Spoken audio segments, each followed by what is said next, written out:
Et dans le cadre de cette campagne présidentielle, je reçois ce soir la vice-présidente du Front National. Bonsoir Marine Le Pen. Bonsoir. On vient d'entendre Nicolas Sarkozy qui était en Bretagne. Lorsque le candidat de l'UMP associe immigration et identité nationale, il laboure sur les terres du FN selon vous?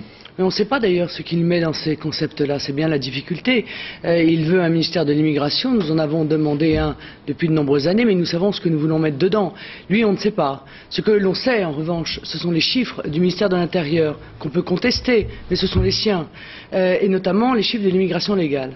En 2002, il y avait 150 000 étrangers qui rentraient en situation légale de longue durée dans notre pays.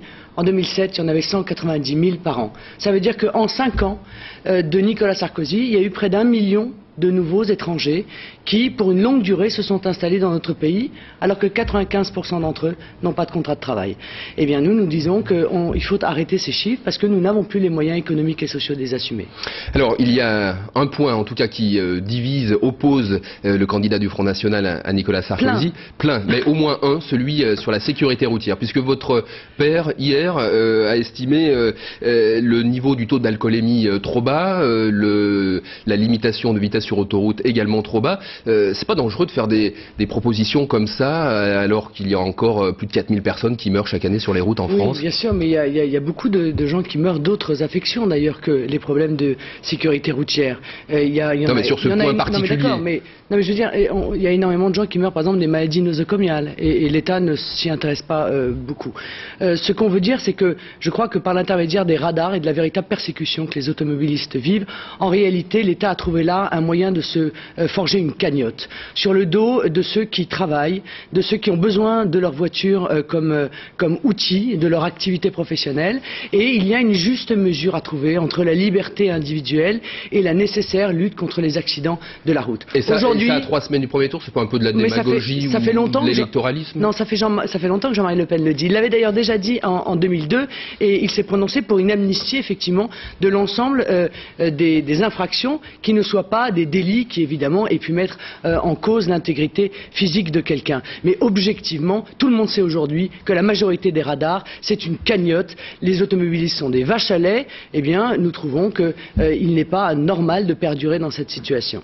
13%, 14% aujourd'hui dans les sondages. Vous êtes d'accord avec ces chiffres-là ou vous estimez que le candidat Jean-Marie Le Pen est encore sous-évalué? Oui, je crois qu'il est très sous-évalué. C'est beaucoup mieux d'ailleurs qu'à la même époque en 2002, où on était, je crois, à la même époque entre 9 et 10% donnés par les sondeurs. Écoutez, il y a un certain nombre d'instituts de sondage qui ont dit très clairement qu'ils avaient une animosité spécifique à l'égard du Front National. Par conséquent, nous n'avons aucune raison de leur donner quitus d'une honnêteté quelconque à notre égard, d'autant qu'il faut bien dire que par le passé, l'ensemble des chiffres qu'ils ont donnés étaient totalement erronés. C'est le thème permanent du complot, non? Ils l'ont dit eux-mêmes, c'est pas nous qui l'inventons. Ils ont dit, si le Front National nous demandait un sondage, jamais on ne leur accorderait la possibilité de nous en acheter un. Bon, écoutez, pour moi, ça relève de la discrimination politique. Ça relève des tribunaux correctionnels, d'ailleurs.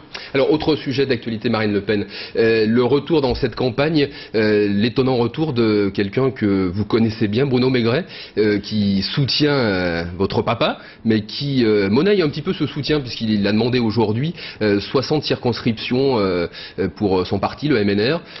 Vous les lui accordez? Mais il a dit depuis le départ que son soutien était sans contrepartie. Apparemment, c'est pas le cas. Non, mais écoutez, je ne peux pas imaginer qu'il y ait une contrepartie qui intervienne à 15 jours du premier tour.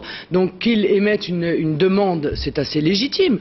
Je crois que ce seront aux instances du Front National de l'envisager et d'y donner une réponse. Mais vous n'y êtes pas favorable, a priori, vu votre J'ai toujours dit que je n'y étais pas favorable. J'ai dit que j'étais favorable à un désistement réciproque au cours des législatives et non pas au fait d'accorder 60 circonscriptions ou d'ailleurs 50 ou 40 au MNR. Jean-Marie Le Pen a dit que ce serait sans doute sa dernière campagne présidentielle. Ça veut dire que dans 5 ans, la candidate c'est vous? On verra dans 5 ans. Vous y pensez forcément? Non. En vous rasant le matin, mais vous y pensez? Objectivement, j'y pense pas. J'ai beaucoup d'autres choses à penser dans la journée, et particulièrement avant ce premier tour, avant le deuxième tour. Il y en a un qui y pense, c'est Bruno Gollnisch quand même. Oui, vous en savez, vous l'a dit? Non, vous avez fait des confidences. Je crois savoir. Voilà. Vous doutez que non, je crois qu'il n'y pense pas plus que moi en l'occurrence. On est en train de penser au premier tour, on est en train de penser au second tour, on est en train de penser aux législatives et à l'immense changement que va représenter le score que Jean-Marie Le Pen va faire d'ici quelques jours. Dernière question, Marine Le Pen. J'ai remarqué en lisant les interviews que vous avez accordées ces derniers temps que vous ne dites jamais mon père, encore moins le mot papa. Pourquoi c'est difficile à porter cette filiation, d'être la fille de Jean-Marie Le Pen? Non, mais je suis un peu schizophrène, c'est pour ça. Donc quand je parle de mon candidat, je dis Le Pen ou je dis Jean-Marie Le Pen, et je réserve mes papas à des moments où nous sommes tous les deux dans l'intimité. Merci Marine Le Pen d'avoir été l'invitée de Soir 3. Merci à vous. L'actualité à l'étranger.